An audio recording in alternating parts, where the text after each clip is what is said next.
நான் இன்னும் தமிழ்நாட்டுக்கு செய்ய வேண்டிய கடமைகள் நிறைய இருக்குன்னு எனக்கு உணர்த்துது.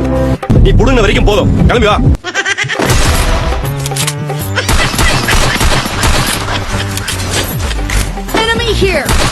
ராவண மகண்டா ஒத்தையில் நிக்கிற ஏமாண்டா உம்மால இனிமேல் நாங்கடா.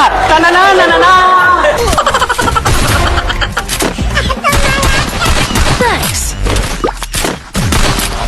விஜய் எந்த தொகுதியில் நிக்கிறாரோ அந்த தொகுதியில நான் ஏத்து நிற்பேன். நீ நிக்க வேண்டிய இடம் எது இல்ல, போய் தங்கிட்ட போய்.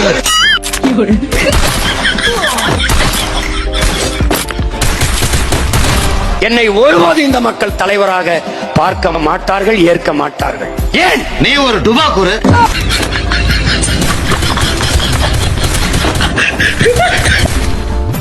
உள்ள கால வச்ச யார் தெரியல, பாண்டியன் 66 கொலை பீஸ் பீஸ் ஆக்கிடுவோம் படவா. மறக்காம சர்ப்ரைஸ் பண்ணுங்க.